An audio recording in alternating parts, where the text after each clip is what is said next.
Good morning students. आज का अपना टॉपिक है RBSC class 12th subject Hindi. Topic अव्यय शब्द डिस्क्रिप्शन अविकारी पदों की जानकारी। तो प्यारे विद्यार्थियों, अविकारी पदों की जानकारी से पहले अपन विशेषण तथा क्रिया विशेषण में अंतर देखेंगे कि विशेषण और क्रिया विशेषण में क्या अंतर होता है। तो संज्ञा या सर्वनाम की विशेषता बताने वाले शब्दों को विशेषण तथा क्रिया की विशेषता बताने वाले शब्दों को क्रिया विशेषण कहते हैं। जैसे ये विशेषण और ये क्रिया विशेषण के उदाहरण है। गुलाब एक सुंदर फूल है, तो यहाँ पे फूल जो विशेष्य है उसकी विशेषता सुंदर शब्द बता रहा है, इसलिए सुंदर यहाँ पे विशेषण होगा। नेक्स्ट है घोड़ा तेज दौड़ता है। दौड़ता है क्रिया है और इस क्रिया की विशेषता तेज शब्द बता रहा है, तो तेज यहाँ पे क्रिया विशेषण होगा। इस प्रकार से ये विशेषण और क्रिया विशेषण में अंतर हुआ। आगे देखते हैं संबंध बोधक अव्यय शब्द। पहला जो अव्यय शब्द था क्रिया विशेषण के बारे में हमने पहले पढ़ा था। आज अपन संबंध बोधक अव्यय जो सेकंड उसका पार्ट होता है उसके बारे में अध्ययन करेंगे।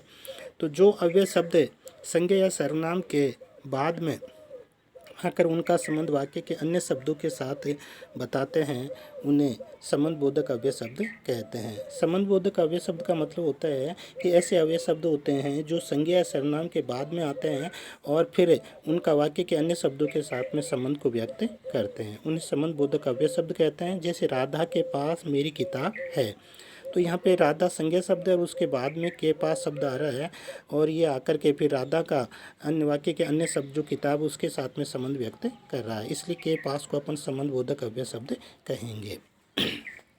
विशेष बात क्या होती है संबंध बोधक अव्यय में कि संबंध बोधक शब्द से पूर्व किसी न किसी विभक्ति का प्रयोग किया अवश्य होता है।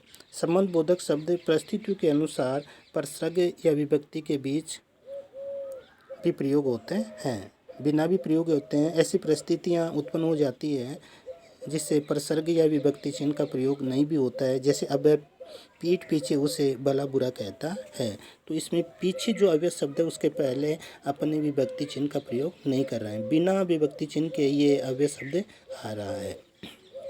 तीसरा है समुच्चय बोधक अव्यय शब्द।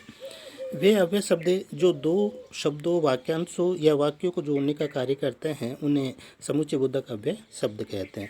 मतलब ऐसे अव्यय शब्द जो दो शब्दों शब्दांशों या वाक्यों को जोड़ने का कार्य करते हैं उन्हें समुच्चय बोधक अव्यय शब्द कहते हैं। जैसे करण स्कूल नहीं गया क्योंकि उसको बुखार था, तो यहाँ पे एक वाक्यांश है करण स्कूल नहीं गया उसको बुखार था। इन दोनों वाक्यांशों को क्योंकि जो शब्द है उसके द्वारा जोड़ा जा रहा है, तो क्योंकि यहाँ पे समुच्चय बोधक अव्यय शब्द होगा।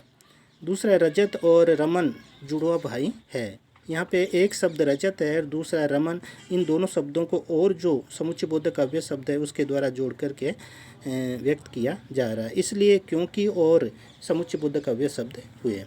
समुच्चय बोधक के भेद। समुच्चय बोधक अव्यय के दो भेद होते हैं। पहला है समानाधिकरण समुच्चय बोधक अव्यय और दूसरा है व्याधिकरण समुच्चय बोधक अव्यय। तो समानाधिकरण समुच्चय बोधक अव्यय के भी चार भेद होते हैं, जिनमें पहला है संयोजक समुच्चय समानाधिकरण, विकल्प, विरोधवाचक और परिमाणवाचक। इस तरह से ये चार प्रकार के समानाधिकरण समुच्चय बोधक अव्यय होते हैं। सेकंड है व्याधिकरण समुच्चय बोधक अव्यय। इसके भी चार पार्ट्स होते हैं, जिनमें पहला है उद्देश्यवाचक, दूसरा है कारणवाचक, तीसरा संकेतवाचक और चौथा है संबंध बोधक। इस तरह से ये चार ही प्रकार के समानाधिकरण समुच्चय बोधक और चार ही प्रकार के व्याधिकरण समुच्चय बोधक अव्यय शब्द होते हैं। चौथा है विस्मयादि बोधक अव्यय शब्द। वे अव्यय शब्द जो विस्मय, हर्ष, शोक, घृणा आदि भावों को प्रकट करते हैं, व्यक्त करते हैं, उन्हें विस्मयादि बोधक अव्यय शब्द कहते हैं। मतलब विस्मयादि बोधक अव्यय शब्दों के द्वारा किसी भी व्यक्ति या वस्तु के हर्ष, शोक, घृणा, नफरत आदि मनोभावों को व्यक्त किया जाता है, उन्हें विस्मयादि बोधक अव्यय शब्द कहते हैं।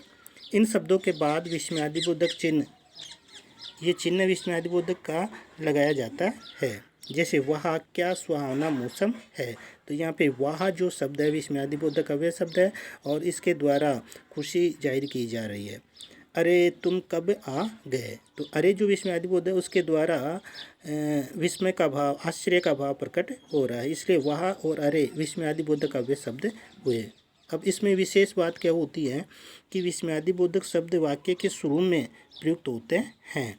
सेकंड, इन शब्दों को वाक्य से कोई संबंध नहीं होता है, मतलब विस्मयादि बोधक जो चिन्ह होते हैं उनका वाक्य से कोई संबंध व्यक्त नहीं होता है। इन शब्दों के बाद विस्मयादि बोधक चिन्ह लगाया जाता है।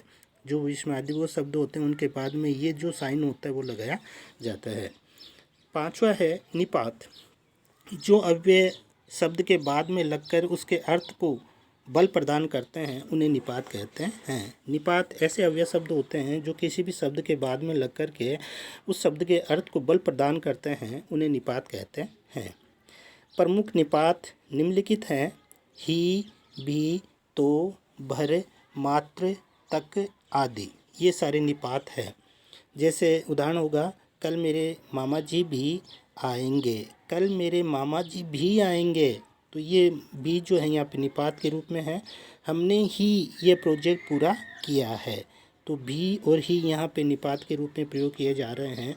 तो प्यारे विद्यार्थियों, इस प्रकार से ये अव्यय शब्द या अविकारी शब्द 5 प्रकार के होते हैं। पहला क्रिया विशेषण, दूसरा समुच्चय बोधक अव्यय, तीसरा संबंध बोधक अव्यय,